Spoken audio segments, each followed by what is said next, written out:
Hi guys! For today's vlog mga injay, kay magluto taog kini ang aninikad. O di ba? And then magluto po taog patatas with giniling. And then magpangatas kamatis. O di ba? So first thing and foremost guys, kay magandam kasi imuhang kini ang kuan kanang kamatis, sibuyas, og luya. Imo na siyang iuna diya og lunod before ang isda nimo. Ang luya kay gitag-as na siya nako.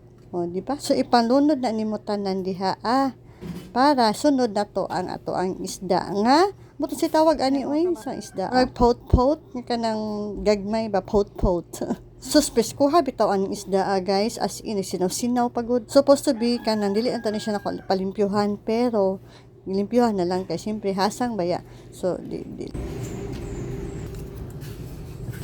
kuhaon ang hasang tapos timplahan na nato diha kay asin na siya og magic so wala daay koy gibutaan ang anything and then tubig and then pagsunod kay mo na siya and then takuban maura na siya nato ang pangat guys so meaning ang pangat guys kay kuan kanang sa Tagalog pa pangat sa kamatis ba so sa ato diri kay inununan pero sila pangat so ang magdaan nagsabaw niya guys pag butaw man ako sabaw nga gamay kay no nga so ang magdaan sabaw na niya kay ang kamatis ra diba ang sauce ra sa iyang kamatis ang nagdani niya og sabaw so yummy kay templado naman ni mga una ta kay luto na ni so kung dili presko ang imong isda nga kanang gagmayon mao gini siya ang ipangat no kay sa Bohol mao gini amo ang gigamit nga isda pangat so naapod tay sabaw higo po tay sabaw sa sabaw sa aninikad ani ang pangat guys kay lami oy as in simple kay iyang recipe ha di siya parat pero nalimot ko anig butang og gamay nga oil. Pero okay lang kay lami maghapon kay siya as in ang pangat.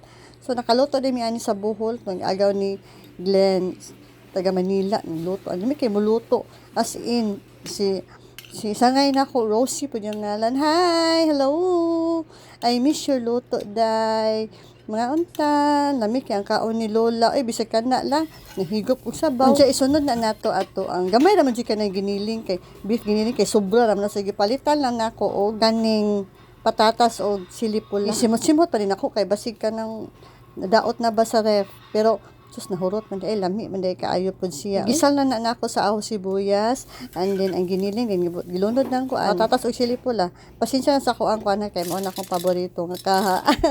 Na isunod na nato ato ang aninikad. Asin na og magic akong gilunod. Ako ang gitimpla. And then adyan. O di ba ipanunod na nato ato ang mga sagul dihan dapita. Higop tay sabaw guys. Sus kay ning awas man oy napaong. Kasi padayon na to ato ang luto. Ato na nagtimplahan. Magic asin. O di ba? Ayun lang. Thank you for watching. Bye.